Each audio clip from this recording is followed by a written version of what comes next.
이렇게 만나 뵈서 반갑고요. 오늘 이 시간을 통해서 하나님이 주시는 뜻을 제가 뭐 어떤 여기 제목은 사랑, 결혼 이걸 통해서 한 가정을 이루는 일을 여러분들한테 말씀을 드리겠지만 이것이 하나님이 우리에게 무엇을 주고자 하는가 이런 것을 여러분들이 새기면서 함께 말씀을 경청해 주셨으면 고맙겠습니다. 잠깐 기도 한번 하겠습니다. 하나님, 우리 카리스에 있는 우리 청년들이 한자리에 모였습니다. 주님께서 우리를 위하여 죽으시고 부활하신 그 주님을 바라보면서 우리 카리스 형제들이 우리 자매들이 한자리에 모여 하나님 앞에 기도하며 오늘 이 시간에 함께 말씀을 통하여 하나님을 만나길 원합니다.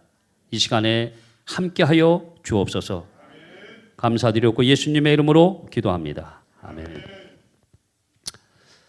자, 우리 한번 이렇게 만났으니까 한번 인사 한번 하고 시작하겠습니다. 만나서 반갑습니다 하고 옆 사람하고 한번 인사하시죠. 예, 할렐루야, 할렐루야. 자, 또 한 번 인사를 할 텐데요. 전도합시다. 한번 또 다시 한번 인사합시다. 또 한 번 하실 텐데요. 이번엔 결혼합시다. 네, 결혼합시다. 예. 할렐루야.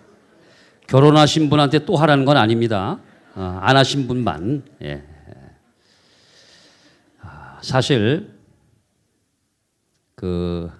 제가 오늘 여기에 나오기까지 굉장히 업무가 바빴습니다. 왜냐하면 제가 요즘에 조금 매스컴을 좀 타다 보니까 방송국에서 초청을 많이 하는 편입니다. 혹시 우리 카리스 형제들이 CTS를 잘 보시나요? 또 다른 기독교 방송 좀 보시나요? 저 방송에 최근에 이번 주 한 주간에 제가 한 5차례, 6차례 방송에 나갔습니다. 혹시 보신 분? 그래도 계시네, 한 분. 할렐루야. 저는 이 한 분만으로 만족하겠습니다. 근데 너무 하시네. CTS를 사랑하시고요. 우리 기독교 방송을 사랑해 주시기 바랍니다. 여러분들이 보는 그 한 번 한 번 이렇게 봐주시는 게요. 이 기독교 방송은 큰 힘이 됩니다. 제가 사실 아까 우리 목사님께서 CTS의 부위원장 상당히 바쁩니다. 헌금도 많이 해야 되지만 바쁩니다. 자비랑으로 봉사하는 겁니다. 이 CTS의 또 기독교 방송 쪽에 제가 CBS, CTS, 극동방송 3개 방송에 저희 광고가요. 제가 7억 정도의 광고비가 나갑니다. 여러분 4월 1일부터 저희 회사 광고가 CM송으로 하루에 극동방송만 13번이 나갑니다. 하루에. 그런데도 못 듣는 사람이 있단 말이에요. 참 제가 그런 거 보면 참 신기해. 우리 크리스천들이 너무 안 듣는 것 같아요. 방송을. 제 광고를 얘기하는 게 아니고 CTS가 됐든 극동방송이 됐든 그 말씀 속에서 하나님이 주시는 그 메시지가 얼마나 좋은 메시지가 많습니까? 그런 메시지를 들으셔야 우리가 세상을 이길 수가 있어요. 사실 저는 이 결혼에 대해서 8년 동안에 상당히 제가 연구를 많이 했습니다. 하나님이 저에게 이 길을 가라고 그랬을 때 아까 우리 목사님께서 보험업계 판매왕 얘기했는데요. 혹시 여기 보험에 종사하는 분 있습니까? 있어요? 예. 보험업계에 계신 분들은 알 거예요. 판매왕 아무나 하는 게 아닙니다. 한 회사의 판매왕이 아니고요.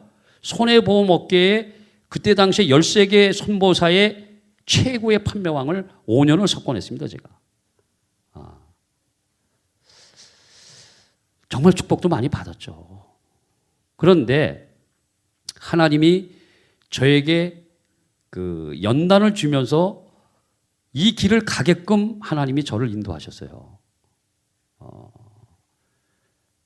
왜 그냥도 충분히 행복하게 살 수 있는데 왜 하나님이 나한테 고난을 통해서 이 길을 가게 하셨는지 처음에는 굉장히 제가 하나님 앞에 원망스러운 것도 있었어요. 그런데 제가 8년 동안을 달려오면서 느낀 건 뭐냐면, 야, 우리 한국 교회가 심각하구나. 이런 걸 통해서 왜 하나님이 저에게 이 길을 가게 했는지를 깨닫고 지금은 제가 헌신하고 있습니다. 여러분, 제가 아까 전도합시다, 결혼합시다, 이게 그냥 외친 게 아니고요. 결혼해서 아이를 낳는 게 전도 중에 전도입니다. 여기 혹시 오늘 아침에 우리 목사님께서 전도에 대한 얘기를 하시던데 전도 한 명도 안 해보신 분, 여기 한번 손 한번 들어보세요. 딱 한 분밖에 없어요? 어휴, 여기는 그래도 전도를 잘하시네. 그런데요, 전도를 못하면 우리 그 청년 말이죠, 결혼이라서 애라도 낳으세요. 그게 전도 중에 전도입니다. 우리 한국교회가 살 수 있는 유일한 방법이 이거예요. 그래서 오늘 제가 여러 가지 내용을 가지고 함께 이 문제를 짚고 가길 원합니다. 제가 많은 교회를 다녀요. 대형 교회. 보통 오늘 모인 숫자를 보니까 그렇게 많지 않은데 제가 보통 가는 교회는요, 보통 1000단위 10,000명 이상의 청년들이 모이는 곳, 그리고 어른들도 많이 모인 곳, 이런 데를 제가 다니면서 강의를 많이 합니다. 그곳에서 이런 결혼을 통해서 우리가 축복을 받는 그 비결, 이런 것도 얘기하고요. 기도를 통해서 우리가 새롭게 일어날 수 있는 방법, 이런 걸 얘기를 하는데요. 오늘은 우리 카리스 청년들에게 제가 몇 가지만 짚어서 말씀을 나누고자 합니다. 자, 우리 여기 그 제목을 보시면 사랑 플러스 결혼, 그 다음에 가정, 이렇게 되어 있는데요. 한 대지 한번 넘겨주시죠. 예. 이 사랑에 대해서 여러분 지금 보시면 아주 멋있게 생긴 늑대가 나오죠. 그죠? 이 늑대가 남자일까요, 여자일까요? 남자. 잘하시네. 잘생겼잖아요, 남자가. 보통 보면요, 여자보다 남자들이 잘생겼어요. 이 늑대도 보면 잘생겼어요. 제가 오늘 동물 그리고 사람을 통해서 이 사랑에 대해서 말씀을 드리고자 하는 겁니다. 여기에 나오는 이 늑대는요, 가장 높은 곳에서 저렇게 서 있어요, 우람하게. 왜 서 있는 줄 아세요? 제가 그걸 설명해 드릴게요.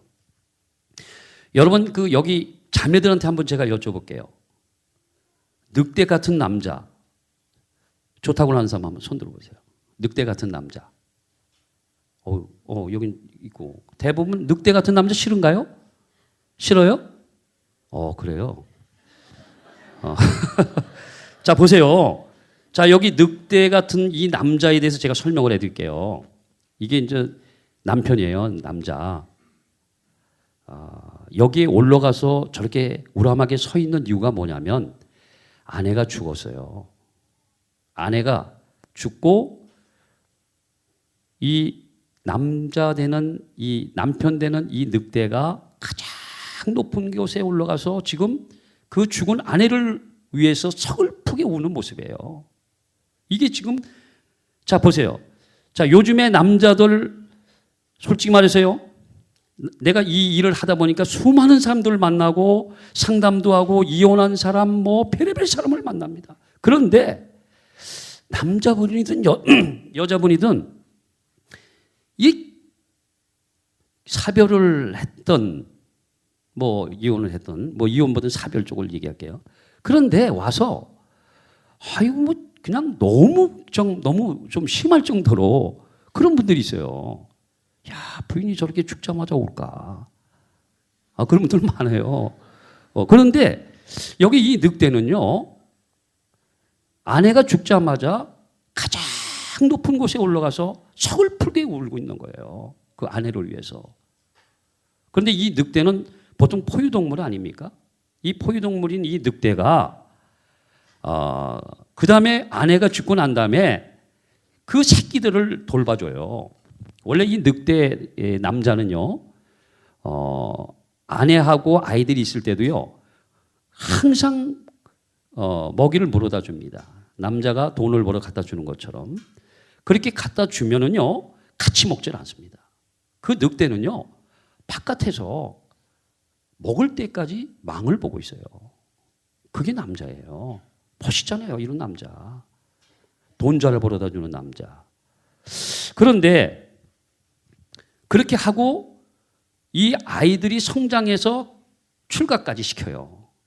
그 아내가 죽고 난 다음에 그 남편 되는, 아버지 되는 그 늑대는 끝까지 자녀를 돌봐줍니다. 그리고 그 아이들이 출가가 다 되면 그 늑대는 아내가 죽었던 장소로 갑니다.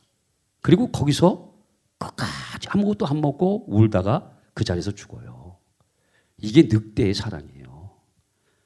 이런 남자가 우리 자매들한테 필요하지 않은 거예요. 아까 보니까 이게 한 분만 그러시는 것 같아서 그런 남자가, 그런 늑대의 남자처럼 우리 남자들도 이런 늑대의 그 남자처럼 이런 남자를 만나면 복 받는 거예요, 여자분들이. 저는 이런 것을 여러분들한테 말씀드리고요. 자, 여기 또 사람들에 대한 사랑에 대해서 제가 말씀을 드릴 건데, 여기 보면 남자는요, 뭐라고 되냐면 남자는 목표 지향적이라고 했어요. 목표. 자, 다시 말해서 자기가 목표를 달성하기 위해서는 수단과 방법을 안 가리는 게 남자예요. 그렇죠? 여기 남자들 거진 그럴 거예요. 결혼하기 전에는 그냥 별소리를 다 합니다. 그런데 결혼하고 나면 끝이요. 내가 언제 그랬냐 그런 식으로 한단 말이죠. 여러분, 그런 남자들이 대부분 그렇거든요. 그래서 우리 여기에 보면 제가 이런 걸 썼어요. 남자가 좋아하는 경우에는, 남자가 좋아하는 경우에는 그 가정은 행복 지수가 떨어져요. 그러니까 남자가 좋아서 결혼하는 것보다는 여자가 좋아서 결혼하는 게 좋다. 왜? 여자는 보냐면 보통 여자는 그 관계 중심이에요. 관계 중심. 그러니까 그 여자들은 이 관계 중심으로 가다 보니까 웬만한 것을 천사 인내하면서 다 참아주고 기다리면서 갑니다. 그래서 가정이 행복해지는 거예요. 제가요, 이렇게 상담을 하다 보니까 어느 남자가 자매가 찾아왔어요. 저한테 와가지고 1시간 동안을 울다가 가는 거예요. 그런데 왜 울다가 갈까? 그 얘기를 들어보니까 그 남자가 처음에는 교제할 때는 엄청나게 그 여자한테 잘해주고 그 남자 집도 경제적으로 굉장히 괜찮은 집이었거든요.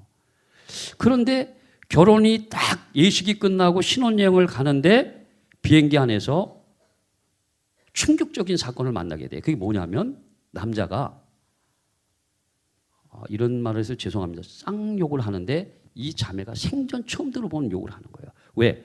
그 옆에 있는 아이가 우니까 그 아이를 향해서, 부모를 향해서 욕을 하는데 충격을 받은 거예요, 이 자매가.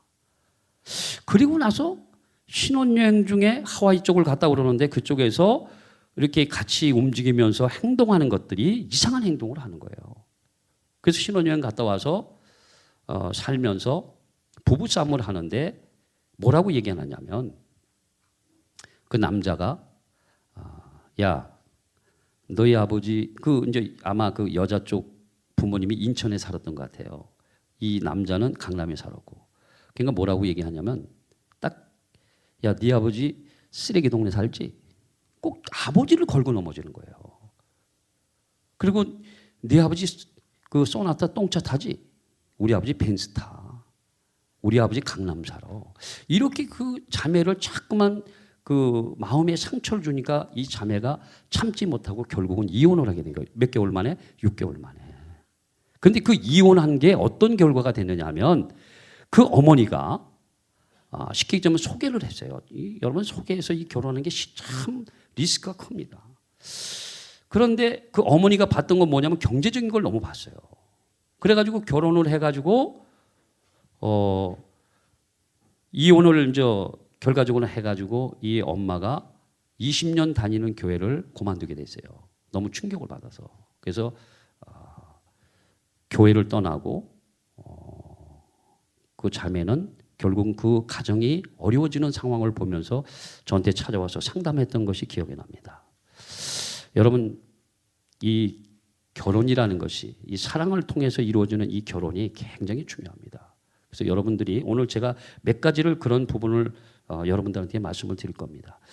여기 십자가가 나오죠. 십자가를 보면은 이 수직적인 부분이 있습니다. 이 수직적인 거는 뭐냐? 하나님과 우리의 관계를 얘기하죠. 그렇죠? 그 다음에 수평적인 게 있습니다. 수평적인 건 사랑과의 관계를 얘기합니다. 자, 완전한 사랑이라는 건 뭐냐? 수직적인 거와 수평적인 게 만났을 때 완전한 사랑이 이루어집니다. 다시 말해서 행복한 가정을 만들려면 여러분들이 그런 부분이 잘 맞아떨어져야 행복해질 수가 있어요. 다시 말해서 혼자 하는 것이 아니라 결혼은 둘이 하는 거거든요. 이런 부분에서 서로 잘 맞아야만이 행복한 가정을 가질 수 있다. 저는 이렇게 봅니다. 자, 결혼에 대해서 이제 아까는 제가 사랑에 대해서 얘기했고, 이번에 이제 결혼으로 넘어가 보겠습니다. 자, 여기에 보면은 그 창세기 24장에 나오는데 이게 한번 읽어보시죠. 다 같이 한번 읽어봅시다. 이러므로 남자가 부모를 떠나 그의 아내와 합하여 둘이 한 몸을 이룰지니라. 자, 결혼은 부모를 떠나서 두 사람이 하나가 되는 겁니다. 그게 가정입니다. 그게 결혼이고 결혼을 통해서 가정이 이루어지죠. 자, 여기 보면 결혼은 하나님의 창조 원리라는 걸 제가 이렇게 적었는데, 그럼 왜 이 결혼이라는 것이 하나님의 창조 원리냐? 하나님이 창세기 1장 26절에서 8절을 쭉 읽어보면 하나님이 사람을 만들어요. 처음에 아담을 만들죠. 남자를 만듭니다. 근데 이 남자를 만들 때 어떻게 만들었냐 하면 흙으로 빚어서 생기를 불어넣어서 남자를 만듭니다. 그런데 그런 남자가 혼자 사는 모습이 보기가 안 좋으니까, 독초하는 게 보기가 안 좋으니까 하나님이 이제 여자를 만들려고 결심합니다. 그런데 여자를 만들 때 왜 똑같이 흙으로 만들어서 생기를 불어넣어줘도 되는데 하나님 그 방법을 택하지 않으셨어요. 어떻게 했느냐? 남자를 깊이 잠들게 한 다음에 갈비뼈를 취했어요. 자, 그러면 여기서 여러분들이 좀 생각해 보십시오. 그 많은 청년들이 이런 얘기를 합니다. 혼자 산다고. 이런 얘기를 많이 해요. 여러분, 절대 그건 잘못된 생각입니다. 하나님이 창조 원리가 뭐냐면, 왜 결혼을 하라고 하느냐면 반드시 남자와 여자는 하나가 돼야 돼요. 왜? 한 몸이기 때문에. 반드시 혼자서는 살 수가 없습니다. 제가 일을 하면서 많은 분들을 봅니다. 어느 잘 나가는 그런 그 돈도 많고 정말 스펙도 좋고 경제적으로도 아주 뭐 굉장히 많은 돈을 갖고 있는 어느 여자분이 권사님이십니다. 나이가 60이 돼서 저를 찾아왔어요. 그런데 이분이 싱글입니다. 이분이 하는 얘기가, 장로님, 저는 평생을 혼자 살기로 결심을 했습니다. 이렇게 얘기하는 거예요. 그리고 왜냐하면 이분이 돈도 많고 뭐 어린이집을 몇 개를 운영을 하더라고요. 그래서 제가 물어봤더니 한 100억 가까이 된대요, 재산이. 그리고 혼자 살고 있고. 그게 부족함을 위해서 살아온 거예요. 그런데 어느 날 갑자기 외로움이 탁 들어오는데 그 순간부터는 혼자 못 살겠더라는 거예요. 그러니까 사람은 나이가 먹을수록 혼자는 살 수가 없게끔 하나님 만드셨어요. 남자와 여자를 만든 목적이 뭐냐? 반드시 둘이 한 몸이 돼서 살라는 거예요. 한 가정을 이루어서 살라는 거예요. 이것이 하나님의 창조 원리입니다. 이 창조 원리를 벗어서 살아서는 안 돼요. 우리 계신 카르시의 우리 청년들도 이 부분을 반드시 여러분들 아셔야 됩니다. 그래서 꼭 혼자 살겠다고 혹시 생각한 사람 있으면 생각을 바꾸시기 바랍니다. 그래서 하나님이 원하는 생육하고 번성하는 이 축복을 여러분들이 받으셔야 돼요. 아시겠죠? 자, 여기 보면은 한국 교회의 심각성에 대해서 제가 잠깐 여러분들하고 짚고 넘어가려고 합니다. 자, 한국 교회의 가장 심각한 것이 뭐냐? 여러분들 혹시 이슬람교, 다시 말해서 무슬림에 대해서 여러분들 아시죠? 여러분, 무슬림이 유럽을 무너뜨렸습니다. 근데 어떻게 무너뜨렸냐? 종족 퍼뜨기로 무너뜨린 거예요. 남자 하나가 4명의 여자와 법적으로 허용이 돼 있어요. 결혼하게끔. 그래서 종족 퍼뜨기를 하는데 어떻게 하느냐? 4명의 여자와 결혼해서 한 명당 8명을 낳는 전략이에요. 지금 한국을 무슬림화시키기 위해서 수많은 무슬림 그 청년들이 들어와서 한국의 여자들을 공략을 합니다. 그리고 물량공세 뭐 여러 가지 뭐 인물도 잘생긴 그런 그 친구들이 들어와서 한국의 여성들을 공략을 해요. 그래서 결혼해서 한 명당 8명을 낳겠다. 이렇게 지금 공략을 하고 있어요. 이렇게 가면요, 앞으로 보십시오. 지금 이태원 쪽에 가보시면 과거에 보지 못했던 풍경들을 볼 겁니다. 이슬람 무슬림들이 엄청나게 돌아다닙니다. 이제 얼마 남지 않았습니다. 한국도. 이런 식으로 가다가는 한국도 결국은 무너집니다. 그렇기 때문에 우리 청년들이 이런 부분에 대해서 정말 사명감을 갖고 가야 돼요. 여기 보면 그 한국교회의 이 문제가 아까도 얘기했습니다만 무슬림에 의해서도 그런 문제가 되지만 제가 이 일을 하면서 왜 하나님이 나에게 이 길을 가라고 그랬을까? 제가 기도를 많이 했습니다. 왜냐하면 하나님이 저에게 많은 축복을 줬고 또 저희 아이들을 미국에 어렸을 때 초등학교 5학년, 중학교 1학년 때 아내와 함께 IMF 때 제가 보냈어요. 환율이 1,900원대에 저는 아이들을 미국을 보냈습니다. 유학을. 하나님이 많은 축복을 주셨어요. 여러분들 지금은 잘 모르실 거예요. 옛날에 피울라 성가대 그러면 조영기 목사님이 한참 선교를 다닐 때 아주 전속으로 따라졌던 팀이 바로 피울라 성가대입니다. 저희 아내가 거기서 10년을 미국 가기 전에 10년을 목사님 따라다니면서 저하고 함께 아이들도 데리고 다니면서 전 세계 구석구석 안 다녀본 데가 없어요. 아마 우리 교회에서 아마 저만큼 그렇게 다닌 사람도 극히 많지 않을 거예요. 저는 아프리카, 남미, 유럽, 북미, 뭐 동남아는 말할 것도 없고요. 세계 3대 빈민촌 안 가본 데 없이 다녀왔습니다. 이렇게 엄청나게 정말 하나님을 통해서 축복을 받고 우리 아이들이 이제 성장이 돼서 이제 대학교까지 다 졸업하고 직장 들어가면 아내가 들어오면 이제는 편안하게 선교나 하고 이제 내가 좋아하는 운동도 좀 하고 이렇게 지내려고 생각했던 거예요. 그런데 하나님이 저에게 주셨던 게 뭐냐면 아까 봤습니다마는 창세기 1장 26절 8절 말씀을 통해서 강력한 메시지를 받았어요. 그래서 제가 왜 하나님 제가 처음에는 그랬습니다. 제가 이 뜻을 모르니까 왜 하나님 저에게 이런 말씀을 주십니까? 너무 강력한 메시지를 받았어요. 왜 하나님 저에게 이런 메시지를 주십니까? 이게 무슨 뜻입니까? 왜냐하면 제가 중매라는 것을 생전해 본 적이 없었거든요. 관심도 없었고요. 그런데 하나님이 계속적으로 저에게 이런 메시지를 주는 거예요. 그러다가 제가 목사님하고 운동을 하고 나서 식사를 하면서 그런 걸 여쭤봤습니다. 하나님이 이런 창세기에 하나님의 형상대로 사람을 만드시고 그들에게 복을 주시며 생육하고 번성하라. 땅에 충만하라. 땅을 정복하라.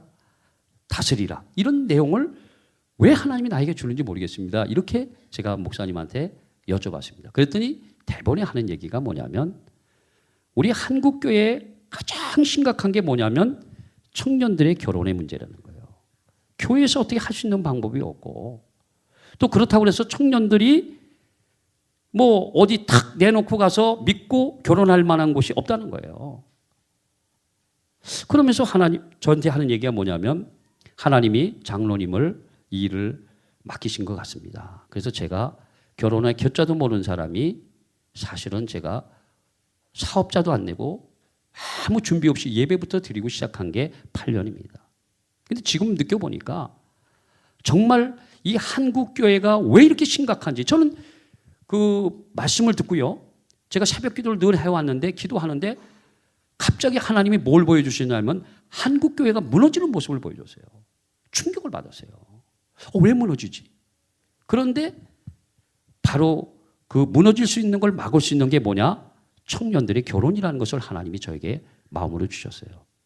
그래서 제가 그 보험업계에 거진 한 30년 가까이 종세해오던 걸 다 정리하고 이제 생판 모르는 이 길을 뛰어들었던 겁니다. 해보니까요, 너무 힘들어요. 얼마나 힘든지 몰라요. 이 사람과의 삶과의 관계를 맺어준다는 게 얼마나 힘든지 모릅니다. 그러나 하나님이 저에게 이거를 하면서 하나하나 가르쳐 준 게 있어요. 그게 뭐냐 하면 우리 청년들을 통해서 우리 한국교회뿐만이 아니라 우리 국가적으로도 마찬가지입니다. 청년들을 통해서 우리 교회가 살아나야 되는데 이 부분에 대해서 계속적으로 알리라는 거예요. 제가 그래서 제가 뭐 이런 얘기하면 죄송합니다만은 자꾸만 제 얘기하는 것 같아서 제가 미국의 골프 티칭 프로 라이센스를 제가 도전해서 땄습니다. 미국에 아이들 있을 때. 그러다 보니까 대형 교회의 그 자선 골프 대회를 제가 자연스럽게 사회를 보는 경우가 많았어요. 그래서 목사님들하고 자연스러운 커뮤니케이션을 하는데 제가 목사님들한테 하는 얘기가 그 얘기입니다. 목사님, 이거 하셔야 됩니다. 청년들의 결혼을 교회에서 안 하면 어디서 합니까? 교회에서 이 청년들을 위해서 이런 걸 만들어야 됩니다 하고 아무리 얘기를 해도 안 돼요. 예, 맞습니다. 해야 됩니다. 그런데요, 못하는 이유가 있습니다. 그 이유가 뭡니까? 제가 물어봤어요. 그랬더니 하는 얘기가 잘 되면 좋은데 잘못되면 담임 목사가 타겟트가 된다는 거예요. 그리고 또 이게 양쪽이 잘 진행되면 좋은데 잘못되면 이 헌금을 11조든 헌금을 많이 하는 장로님 권사님들이 교회를 둘 다 떠나버린다는 거예요. 그러면서 저한테 하는 얘기가 뭐라고까지 얘기하냐면 11조가 떠나기 때문에 못한다는 거예요. 지금 가뜩이나 11조가 주는데. 제가 목사님한테 그런 얘기를 했어요. 목사님 그래도 해야 됩니다. 가정을 세우는 게 전도 아닙니까? 청년들에게 지금 이 청년들밖에 희망이 없는데 목사님들 이걸 합시다. 그리고 제가 목사님들한테 아주 외치고 다닙니다. 지금도. 그런데 참 힘들어요. 어렵습니다. 그러나 저는 저 나름대로 맡겨준 일에서 최선을 다하다 보니까 제가 8년 동안에 1200명을 결혼시켰어요. 그런데 감사한 거는요, 단 한 건도 이혼이 없다는 겁니다. 여러분들. 이렇게 정말 하나님이 함께 하셔서 청년들의 결혼을 통해서 생육하고 번성하는, 물론 작은 미약한 힘이지만 저는 최선을 다해서 일을 하고 있습니다. 목숨을 걸고 있습니다. 저희 직원들한테 늘 하는 얘기가 뭐냐면 최선을 다해라. 그리고 저는요, 그 청년들을 보면 다 내 아들, 딸 같고요. 또 이 청년들을 보면 너무 마음이 아파요. 그리고 결혼 안 하는 사람들 보면 참 답답하고요. 왜 결혼들을 안 할까? 저는 여기 우리 청년들, 우리 크리스찬들 아닙니까? 여러분 잘 생각하셔야 됩니다. 결혼을 안 하는 데는 이유가 있어요. 그 이유 중에 하나가 뭐냐? 저는 사단의 전략이라고 보는 거예요. 여러분 영적으로 보세요. 여러분들 그 결혼을 안 하는 데는 사탄이 무엇을 갖다 줬느냐? 부모를 통해서 풍요로움을 갖다 줬어요. 풍요로움으로. 풍요로움을 갖다 주다 보니까 결혼에 대한 필요성을 못 느끼는 거예요. 저희들 결혼할 때요, 배고파서 결혼한 사람도 있어요. 너무 배가 고프니까. 결혼하면 둘이 벌면 어떻게 살 것 같으니까 결혼한 적도 있어요. 사실 저도요, 결혼할 때 저희 와이프하고 제가 이제 사업에 타이어 대리점이라고 총판을 제가 영등포에서 했었습니다. 그래가지고 그때 83년도에 1억 8천 부도 맞으면서 제가 죽음 자살까지 하려고 저 강원도 묵호까지 갔다 온 적도 있습니다만 어쨌든 그러면서 제가 이게 좀 진행이 좀 이렇게 되다 보니까 저희 친구들은 다 결혼했는데 제가 33살 다 돼도 결혼을 못 하는 거예요. 내가 거울 보면서 그랬어요. 야, 내가 왜 결혼 못 할까? 못생긴 것도 아닌데. 근데 문제는 뭐냐면 돈이 없는 거예요. 돈이. 그런데 제가 한 번은 제가 아는 분이 갑자기 차 한 잔을 마시자고 그래서 갔더니 그 자리가 중매 자리가 됐어요. 저희 아내, 지금 현재 결혼한 아내가 있었고 거기에 장인 어른까지 나와 있더라고. 저는 모르고 나갔어요. 그게 결혼이 된 겁니다.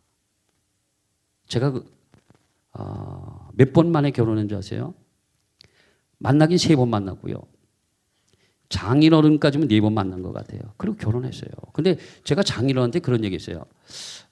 왜 우리 딸이 싫으냐 그러길래 아닙니다. 저는 사실은 좋은데 가진 게 하나도 없습니다. 왜? 그때 당시에 제가 20만 원에 10만 원짜리 사흘새 방을 여동생하고 같이 살고 있었거든요. 그럼 무슨 결혼을 합니까? 그랬더니 뭐라 그러냐면 장인어른이 일은 저지르면 되니까 하자고. 그래서 결혼을 했더니 처갓집을 들어오라 해서 제가 3년을 처갓집에 살았어요. 그게 출발이에요. 그런데도 이렇게 잘 살잖아요. 여러분, 조건 때문에 결혼을 못한다 얘기하지 마십시오. 돈이 없어서 결혼 못한다고 하지 마십시오. 여기 이제 보면은 뭐 3포, 5포, 7포 시대도 나오는데 제가 이거 다 뭐 넘기지 않고 제가 그냥 제 나름대로 그냥 진행하겠습니다. 여러분 3포 시대에 살고 있잖아요. 5포 시대에 살고 있고 7포 시대에 살고 있어요. 뭐 연애, 결혼, 출산 포기하고. 예? 막 요즘 청년들이요. 뭐 어떻게 보면 인생을 포기하고 사는 것 같아요. 저는 이러한 생각을 좀 바꿨으면 합니다. 우리 청년들이 결혼하면요 다 살 길을 하나님이 열어줘요. 제가 아까 창세기 1장 27절 8절 말씀이었잖아요. 보세요. 하나님이 사람을 만드셨어요. 그 다음에 뭐라고 얘기하시냐면 내가 그들에게 복을 주시며 그런단 말이에요. 복을 주시며. 복을 주시며 그러거든요. 복을 주겠다는 거예요. 그 다음에 얘기하신 게 뭐냐면 생육하고 번성하라. 이거 생육하고 번성하라. 그 다음에 하나님이 뭐라고 또 얘기하냐면 땅을 정복하고 다스리는 권세를 주겠다는 거예요.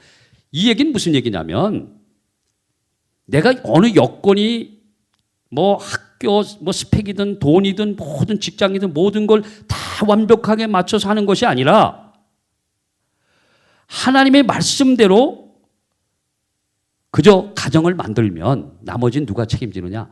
하나님이 책임지겠다는 거예요. 하나님이 다 만드셔요. 그게 하나님의 창조 원리입니다. 요즘에 제가 많은 우리 특히 저는 크리스천들 아니면 제가 아예 등록도 안 받고 진행을 안 하니까 이 크리스천들 보면요 세상적인 사람만 그런 게 아니라 우리 크리스천들이 어느 정도냐면 이 결혼에 대해서요 너무 화려한 결혼을 원해요. 화려한 가정. 하나의 어떤 틀을 만들어 놓고 이 틀 속에다가 와꾸를 짜기 시작해. 퍼즐을 맞추듯이. 학교, 직업, 연봉, 그 다음에 집, 키, 인물, 체중. 아니 퍼즐이 완전히 맞아야만 그때서 결혼하려고 하는 그런 결혼이 뭐냐? 화려한 가정이에요. 화려한 결혼이에요. 우리 크리스천들마저도 이렇게 하고 있다는 거예요. 저는 안타깝습니다. 솔직히 말해서. 하나님이 원하는 것은 화려한 가정이 아니라 행복한 가정이에요. 행복한 거예요. 하나님의 조건이 없어요. 외모로 취하지 않는다고 했단 말이죠. 외모로 취하지 않는다는 건 뭐냐면 조건을 안 보는 거예요. 하나님은. 중심을 보시는 거예요. 여러분 이렇게 중심적인 결혼을 하게 되면 나머지는 다 하나님이 책임지셔요. 여러분 절대 하나님 굶기지 않습니다. 하나님 그렇게 시시한 분이 아니에요. 그렇기 때문에 여러분들이 이런 결혼을 너무 조건적인 결혼을 하지 마라. 어느 정도만 맞고 비전이 있으면 그게 최고예요. 여기 지금 오늘 남자 청년들 또 우리 자매들이 이렇게 있는데요. 먼 데서 찾으려고 그러지 말고요. 그냥 웬만하면 하나님 뜻이려니 하고 사세요. 저는요. 어느 자매가 이런 얘기를 해요. 저는요. 키가 175 이하면 용서가 안 돼요. 그런 얘기를 하잖아. 어느 남자는 뭐라는 줄 아세요? 여자가 믿고 어떤 데 부부싸움을 하더라도 인물이나 예뻐야 용서가 되지. 인물마저도 못생기면 그걸 어떻게 보냐 이런 얘기예요. 그만큼 인물을 보고 너무 조건을 본단 말이죠. 이건 하나님의 방법이 아니에요. 저는요. 수많은 사람들 저희 회원이 지금 6,000명이에요. 6,000명. 근데 그 수많은 사람들하고 상담을 하면서 느낀 게 뭔지 아세요? 이 외모로 또 조건으로 이렇게 결혼한 사람들이요, 대부분의 이혼해서 오는 사람들이 그런 사람들이에요. 왜? 완전히 채워졌기 때문에 더 이상 채울 게 없어요. 저는 최근에 그 내가 매일 기쁘게라는 프로에 최성교 아나운서하고 김미선 그 개그맨 두 분이 사회를 보는데, 끝나고 나서 녹화 끝나고 나서 식사를 하는데 최성교 그 아나운서가 그 얘기를 하는 거예요. 내가 2번을 자살하려고 그랬는데 어떤 때였냐면 가장 자기가 인기가 탑이었을 때, 가장 잘 나갈 때 자기가 죽으려고 생각을 했었대요. 그리고 또 하나는 가장 자기가 어려웠을 때 2번을 자기가 자살하려고 했다고 그래요. 여러분 여기에 보면요, 화려한 거 정말 보기에는 좋은 것 같아도요, 그것이 결국은 뭐냐? 사람을 무너뜨리게 만들어요. 그런데 부족하면요, 여러분 보세요.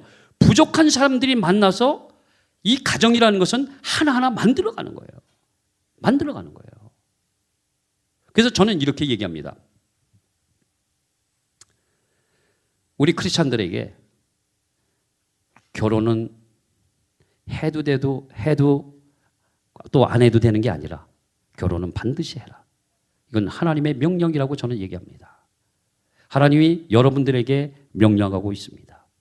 가정을 가지라고. 한국교회를 살리라고 여러분들에게 하나님이 말씀하고 있어요. 그래서 저는 이렇게 얘기합니다. 여러분들이 사명감을 가지십시오. 여러분 사명감은 뭐냐면요, 선교사가요, 하나님이 말씀하십니다. 아프리카로 가.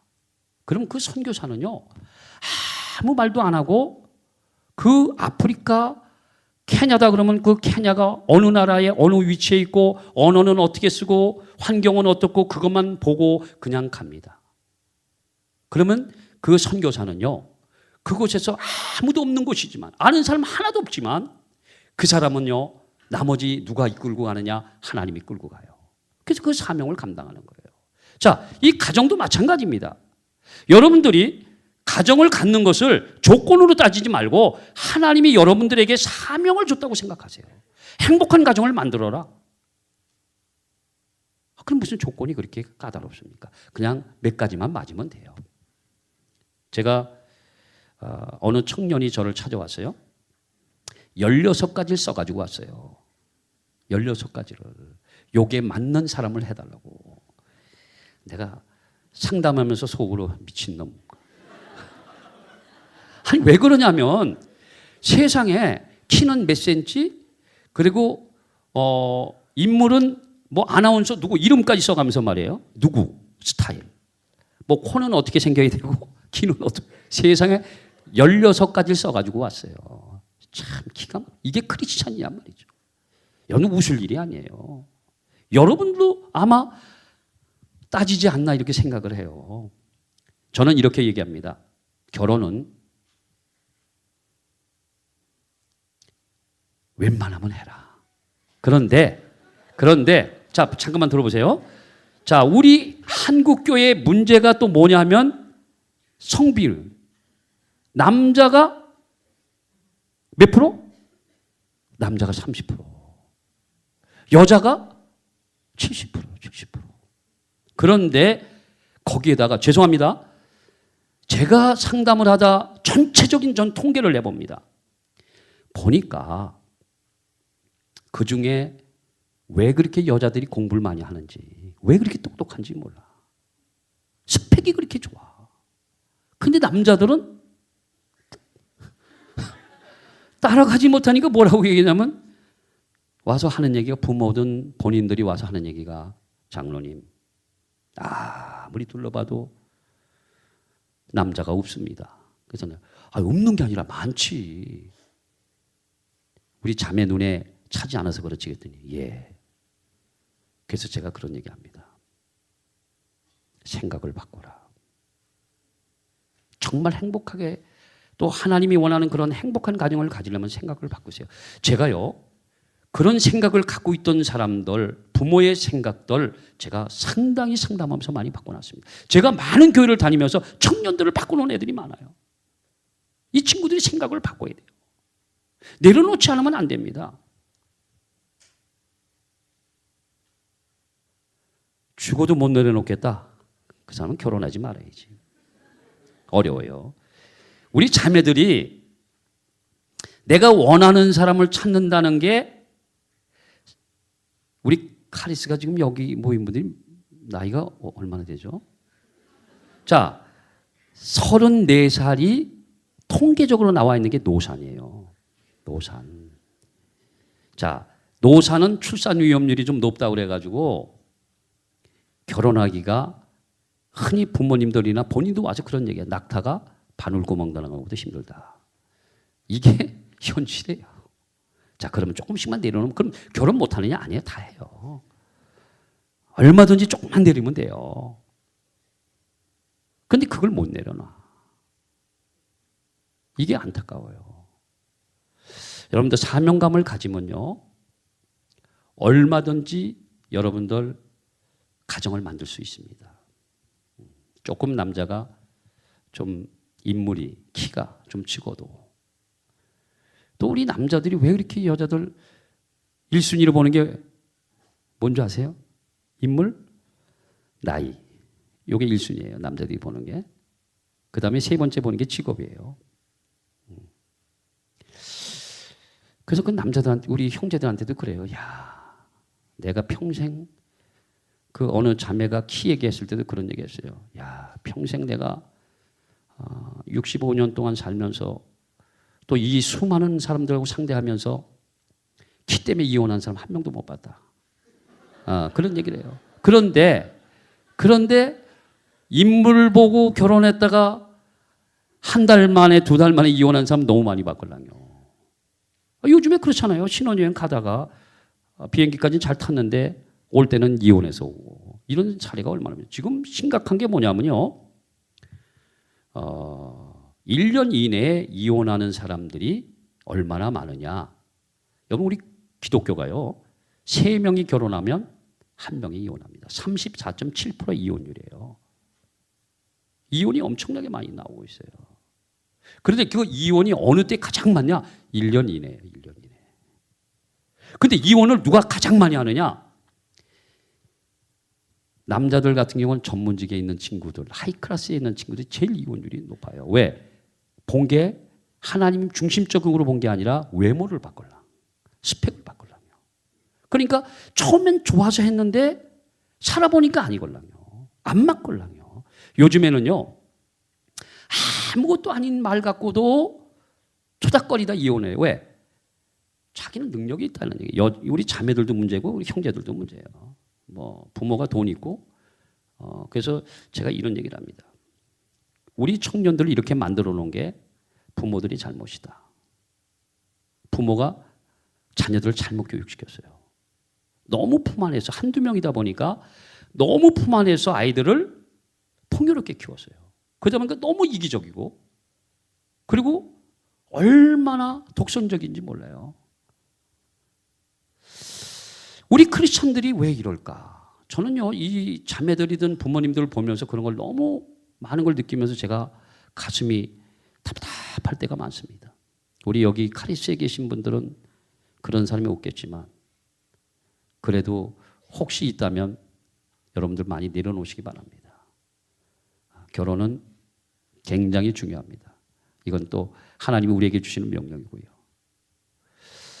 이혼이 3명당 1명꼴로 나와서 저는 늘 기도하는 게 뭐냐면 저희가 중보기도를 한 6천 명이 저희를 위해서 기도해 주는데 그분들한테 늘 부탁하는 게 뭐냐면 우리 회사에 있는 회원들 말고요. 우리 한국교회에 있는 청년들이 제발 이혼하지 않고 평생을 갈 수 있게 해달라고 기도하라고 해요. 기도해달라고 부탁합니다. 제가 목사님들 만나도 그런 부탁을 합니다. 본이 돼야 되잖아요. 우리 크리스천들이 더 이혼을 많이 하는 것 같아요. 그런 걸 볼 때마다 안타깝습니다. 아까 제가 얘기한 대로 사명감을 갖고 여러분들이 가정을 만든다면 저는 절대적으로 이혼이 안 되지 않느냐. 저는 저희 아내하고 그 짧게 만나서 결혼했습니다만은 저희 아내하고 저는 전혀 맞는 스타일이 아니에요. 우리 와이프는 O형이고 저는 소심형 A형이에요. 안 맞죠. 우리 와이프는 조금 급한 편이고 저는 좀 소심형이다 보니까 많이 생각을 해요. 어느 날 제가 이런 생각을 했어요. 야, 이 상태로 가다간 얼마 못 가겠구나. 그래서 제가 어떤 생각을 했냐면 내가 모든 것을 이해를 하자. 그래서 와이프를 맞추기 시작했습니다. 우리 와이프가 장점이 얼마나 많은지 몰라요. 정말 건강해서 우리 와이프처럼 챙겨주는 사람 없어요. 그리고 정말 잘해줘요. 그런데 이 성격적으로 안 맞는 거예요, 저거. 그래서 제가 그걸 맞추기 시작하니까 그때서부터는 부부싸움이 없어요. 제가 30년을 이상을 살아오면서 제가 와이프한테 가끔가다 하는 얘기가 그 얘기입니다. 여보, 당신 나 아니었으면 몇 번 이혼했지. 그런 얘기도 해요. 우리 와이프도 인정해요. 여러분들 사람은 각자가 다 틀리걸랑요. 그걸 어떻게 받아주냐에 따라서 가정은 행복해질 수가 있걸랑요. 그래서 여러분들이 너무 조건적인 그런 사랑보다는 정말 하나님이 주시는 그런 중심적인 사랑을 가지고 간다면 하나님을 통해서 정말 축복을 받고 행복하게 살 수 있다. 자, 그러면 어떻게 해야 행복한 가정을 만들 수 있을까? 그런 사람을 만날 수 있을까? 여러분도 혹시 그런 부분에 대해서 궁금하지 않으세요? 저는 이렇게 얘기합니다. 전문가를 만나라. 전문가를 만나야 됩니다. 저는 요즘에 어떻게 보면 저희 시절하고 우리 여기 있는 청년들의 그 시절이 좀 다른 것 같아요. 저희들 때는 연애도 많이 하고요. 뭐 교제도 하고 막 이런 시간들이 많았어요.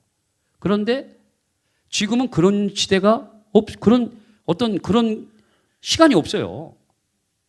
왜 너무 공부를 치중하고 또 직장 생활을 거기에 치중하다 보니까 뭐 연애할 시간이 없는 거예요. 그냥 통과돼 버리는 거예요.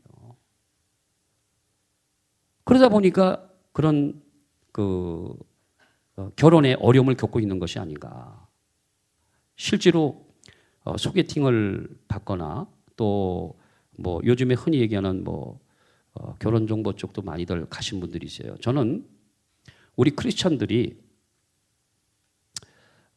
이 결혼 정보에 대해서 굉장히 부정적으로 많이 보고 있습니다. 또 실제로 일반적인 결혼 정보 회사에 그런 부정적인 부분이 많습니다. 그런데 저는 그런 걸 떠나서 전문가라는 것은 뭐냐? 전문가라는 것은 여러분들 그 병원에 가면 병 고치는 것은 의사가 전문가입니다. 그래서 우리가 병원을 가요. 그러면 그 의사가 환자를 보고 진단한 다음에 처방을 내리잖아요. 그게 전문가거든요. 여러분들 그 대학을 가기 위해서는 나를 가르쳐준 선생이 가장 저에 대해서 잘 알아요. 그래서 그 선생 말만 따라가면 그래도 내가 원하는 대학을 갈 수 있어요. 자, 인생의 가장 중요한 결혼. 이 결혼은 여러분들이 인생을 살면 얼마나 살았습니까? 첫째는 부모님한테 이렇게 의견을 듣는 게 좋고요. 그 다음에 두 번째로는 전문가들하고 상담해 보는 게 좋습니다. 그래서 여러분들의 인생을 전문가를 통해서 진단을 받고 가장 적합한 사람하고 만나서 가는 것이 가장 행복한 삶을 살지 않겠는가 이렇게 생각을 해봅니다. 여기 혹시 그 결혼을 하신 분도 있고 안 하신 분도 있을 것 같아요. 그렇죠? 네. 결혼을 안 하신 분들은 앞으로 반드시들 여러분들 결혼하시고요. 이것은 하나님이 우리에게 주신 하나의 명령이라고 생각하고요. 제가 요즘에 책을 쓰고 있는데 이제 곧 그걸 준비를 하고 있는데 뭐냐면 가정을 세우는 게 전도다 이런 걸 가지고 제가 책을 지금 우리 김상길 부목사님께서 자꾸만 책을 쓰라고 그래서 제가 이제 그쪽을 지금 준비를 하고 있는 중인데 어쨌든 그 우리가 가정을 통해서 전도가 되는 이런 부분을 우리 청년들이 많이 애를 썼으면 좋겠다 하는 생각을 갖습니다. 사실 제가 여러 가지 이런 부분에 대해서 여러분들한테 주고자 하는 메시지는 딱 한 가지입니다. 우리 크리스천들은 반드시 결혼을 해야 된다. 그리고 이 결혼을 통해서 우리 한국교회의 미래를 여러분들이 짊어지고 가야 된다. 그래야 우리 한국교회가 살아난다 그죠. 제가 그 재정 쪽에 우리 교회의 재정을 이렇게 보면서 우리 교회가 예산이 한 1,200억 가까이 예산이 필요한데 저희들 때에서 이런 그 헌금을 많이 하기 때문에 이게 교회가 예산이 집행돼서 나가는데 만약에 저희들이 20년, 30년이 지나면 어떻게 될까? 저는 그걸 생각해 봅니다. 여러분들 손에 달려 있다고 생각하거든요. 여러분들이 결혼해서 출산해 주지 않으면 한국 교회는 무너집니다. 그래서 여러분들이 여기에 힘을 보태 주셔야 돼요. 그래서 좀 웬만한 좋은 분들을 이렇게 만나서 행복한 가정을 만들어 우리 한국 교회의 미래를 준비했으면 좋겠다. 이런 생각을 가져봅니다. 그래서 제가 오늘 여러분들한테 우리 한국 교회의 심각성과 또 우리가 사랑을 통해서 이 가정을 만드는 이 결혼하는 이 방법에 대해서 제가 말씀을 드렸는데 제가 이제 시간이 지금 제가 사례만 좀 한두 가지만 듣고 말씀을 드리고 마치겠습니다. 제가 그 결혼을 잘하는 사람들을 보면 제가 상담한 분들 중에서 조금씩 내려오는 분들은 결혼을 잘하는데요. 제가 한번 이런 일이 있었습니다. 어느 자매가 스펙도 괜찮아요. 그리고 직장도 좋은 데 다닙니다. 그래서 그 엄마가 너무 딸이 예쁘고 공부도 많이 했고 똑똑하니까 그 딸을 결혼시키기 위해서 강남의 네노라는 결혼정보회에서 3년 동안에 27부터 시작을 해서 30살까지 3년 동안의 등록비를 3천만 원을 갖다 버렸어요. 그런데 3년 동안 결혼을 못했어요. 그런데 이분이 어떻게 방송을 보고 저를 찾아왔어요. 그래가지고 제가 그 자매를 상담을 하고 본인이 직접 왔습니다. 저희 회사에. 그래서 제가 상담을 하고 기도를 하는데 갑자기 하나님이 저에게 어떤 마음을 주셨냐면 어느 목사님 아들이 하나 있는데 전도사예요. 근데 이 전도사를 소개하라는 마음을 주셔요. 그래서 제가 그랬어요. 아니 하나님, 얘는 지금 전문직만 보는 아이인데 판사, 검사, 변호사 이것만 보고 있는데 지금 무슨 전도사입니까? 그런데 하나님이 그래도 마음을 주는 거예요. 그래서 제가 그 자매가 우리 대형교회를 다니는 저 강남의 큰 대형교회를 다니는 자매였습니다. 그래서 내가 그 자매한테 전화를 해서 이런 얘기를 했어요. 기도하는데 하나님이 이런 청년을 소개하고 싶은데 어떻게 생각하니? 그랬더니 장로님 저는 아시다시피 이런 사람만 만났잖아요. 근데 어떻게 제가 전도사를 만나요? 그래서 제가 그래도 한번 기도해봐. 하나님이 주시는 마음이니까. 그런데 이 자매가 일주일 정도 있다가 저한테 전화가 왔어요. 한번 보겠다고. 근데 그 만남이 결혼이 됐어요.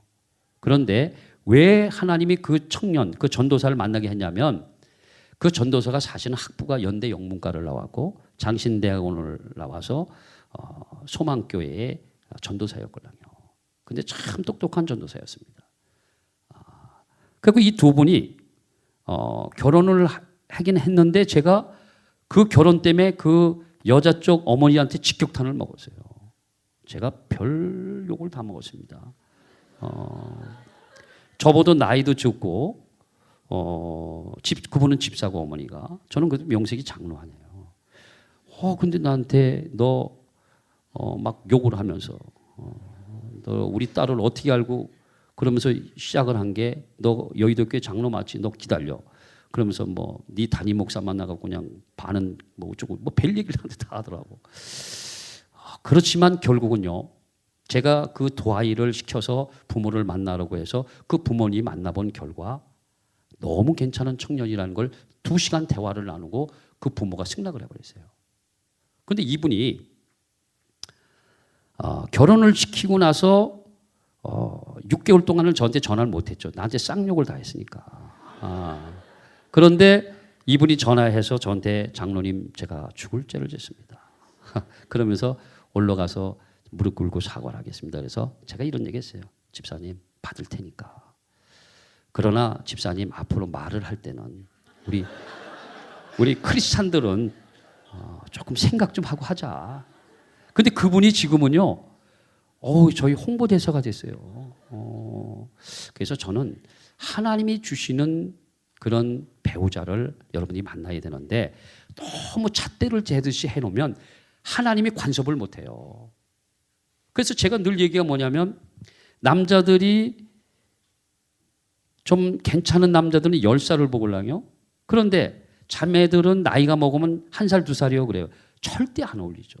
남자는 10살 본데 자매는 2살이에요. 이러고 있다고. 안 되죠. 그래서 이제 제가 그거를 조정을 해줘요. 5살까지 내려라. 5살 올려라. 하고서 하는 얘기가 뭐냐면 이겁니다. 야, 하나님이 너한테 너는 2살까지 보는데 3살짜리를 기도했잖아. 배우자에 대해서. 근데 그 3살짜리가 응답이 된 사람이 3살짜리인데 그럼 너 평생 결혼 못해. 그러니까 5살까지 열어놓고 그중에 응답된 사람을 만나라.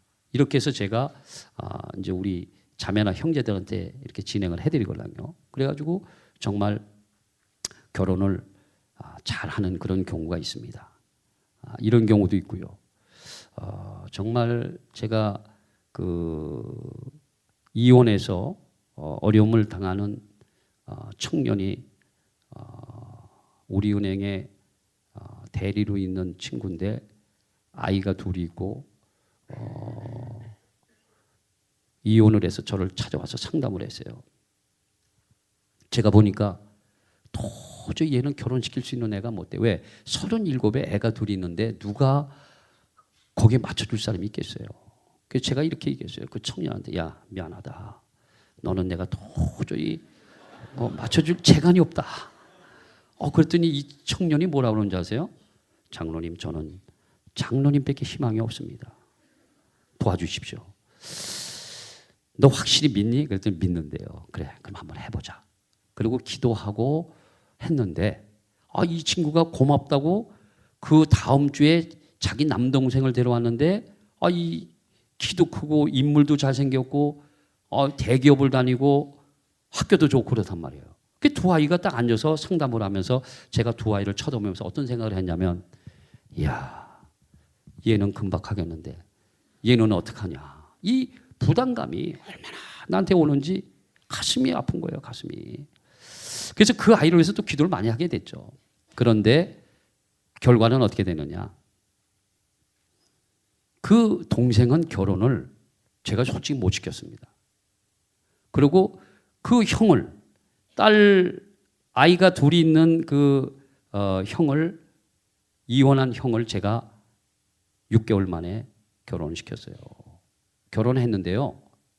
얼마나 여자를 잘 만나냐면 목사님 딸이고 이 자매가 저희한테 와서 4번을 남자 괜찮은 청년들을 만났는데도 안 됐는데 참 제가 진행하면서 뭘 느꼈냐면 애가 참 착하고 배려심이 있다는 걸 느끼고 저희가 연결을 해줬는데 그것이 인연이 돼서 결혼을 했어요. 근데 이 자매, 제가 우리 여기 자매님들한테 좀 이걸 들으라고 하는 거예요. 좀 잠깐 좀 들어보세요.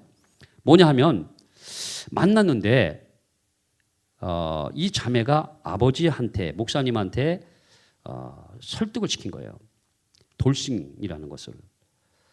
그런데 아이 둘이 있다는 건 아예 뭐 얘기도 꺼내지도 않고 돌싱인데 아버지하고 설득을 시켜서 아버지한테 승낙을 받은 거예요. 근데 그 자매가 저한테 전화가 왔어요. 뭐라고 왔냐면 장로님 절대 아이 있다는 얘기는 하지 마세요. 아버지한테 돌싱까지는 내가 승낙을 했는데 아이 있다는 얘기는 안 했습니다. 왜? 이 아이가요. 남자 그 형제가 이혼하면서 여자가 애 둘을 데리고 미국을 갔는데 어디 사는지 모르걸랑요. 그러니까 나중에 내가 십자가를 맬 거라는 거예요. 그 두 아이에 대해서는. 그러니까 절대 우리 아버지한테 얘기하지 말래요. 근데 공교롭게 그 다음날 목사님이 전화가 왔어요. 뭐라고 왔냐면 장로님 기가 막힙니다. 우리 딸이요. 어떻게 키운 딸인데 어디가 부족 하나 없는 애가 왜 하필이면 돌싱이냐고. 그러면서 저한테 얘기를 하는데 그러나 우리 딸이 한 번도 나를 실망 안 시켜서 승낙을 했다는 거예요. 근데 제가 아이 있다는 얘기를 못 하잖아요. 그 딸이 그렇게 신신당부했는데. 근데 이 아이 둘이 지금 아이를 낳아가지고 저희한테 사진도 보내주고요. 그 교회에 아주 기둥 같은 일꾼으로 지금 헌신하고 있어요. 너무 아름다워요. 그 모습이. 저는 이런 걸 보면서 우리 자매들이 이 결혼에 대해서 어떤 개념을 갖고 가야 되냐. 남자들도 마찬가지입니다. 여러분들이 조금씩 배려심이 있다면 결혼은 행복한 가정이 만들어질 수 있습니다. 그리고요. 여기는 해당이 안 되는데 사실 그 퓨니마 쪽에서 제가 이걸 하면은 얘기를 좀 해주고 싶은 얘기인데 결혼은 반드시 30 전에 해라. 저는 이 얘기를 합니다. 여긴 해당이 안 되잖아요. 그 왜 30 전이냐? 30 전에 하면요 조건을 안 따져. 연상도 만나. 동갑도 만나고요. 남자들이. 그리고요. 까다롭지가 않아. 그냥 좋으면 해. 그래서 요즘에 그 젊은 친구들이 노리는 게 뭔지 아세요? 여자 자매들이 30 전에 해야 되겠다. 그래서 괜찮은 남자 있으면 무조건 내가 30 전에 채버리는 거예요. 요즘 그게 이 청년들 사이에 얘기가 오고 가는 얘기 제가 들었습니다. 상담하면서. 그렇게 하면 쉬운데 30이 넘어지니까요. 아니 동갑도 안 만나려고 그래. 나이가 한 살 한 살 올라가기 시작하더니 내려가기 시작하더니 나중에는 40대 남자가요. 34살을 안 만나겠다는 거예요. 33살까지 본다는 거예요. 근데 그 청년이 제가 봤을 때는요. 30 전에는 동갑도 만나는 애가 골라요. 그래서 결혼을 30 전에 해야 되고 또 준비를 해야 된다. 여기 그 우리 자매 형제들 제가 마지막으로 이 말씀을 드리고 마칠게요. 준비를 하세요. 준비는요. 철저하게 준비가 필요합니다. 여러분 대학을 가려면 많은 준비 끝에 대학을 가잖아요. 자, 그러면 일생에 한 번밖에 없는 이 결혼의 문제를 여러분 준비도 안 하고 결혼하겠다? 여러분 그건 잘못된 생각입니다. 그 결혼은 실패할 수 있습니다. 그래서 여러분들이 이 결혼을 지금 늦지 않았습니다. 여기 결혼 안 한 우리 자매 형제들은 미리 준비하세요. 오늘부터 준비하세요. 준비해서 내가 올 말까지 아니면 내년까지는 반드시 내 결혼하겠다. 이런 목표를 세워서 여러분들이 끊임없이 기도하면요. 나머지는 누가 하냐면 하나님이 하시는 거예요. 예? 근데 하나님이 한다고 기도만 하지 마세요. 기도한다고 되는 게 아니에요. 기도하면 이미 응답은 벌써 하나님이 다 해놨어. 우리 여기 형제자매들 배우감들은요. 다 이미 하나님 예배해놨다니까요. 그걸 찾아야 돼. 그래서 찾고 두들기라고 제가 얼마나 소리를 치는지 몰라요. 방송에 나가서 매일 치는 게 찾고 두들겨라. 그래 문이 열린다. 이렇게 얘기해요. 여러분 준비하고 여러분들 찾고 두들기십시오. 그러면 여러분들이 고민거리가 해결되지 않나. 그리고 다시 한번 부탁하는데 사명감을 가지십시오. 결혼은 반드시 해야 됩니다. 하나님의 명령입니다. 이런 결혼을 우리 순복음 우리 카리스에서부터 한번 해보자. 저는 그렇게 생각해 봅니다. 올해 안에 다 결혼하세요? 대답이 없어. 여기 결혼 안 하신 분들이죠, 다. 하신 분 한번 손 들어보세요. 그래도 많이 하셨네. 하여튼 올해 반드시 여러분들 결혼해서 하나님이 기뻐하는 그런 가정 여러분들이 스스로 만들어 가시기를 예수님의 이름으로 부탁을 드리면서 이만 마치겠습니다. 감사합니다.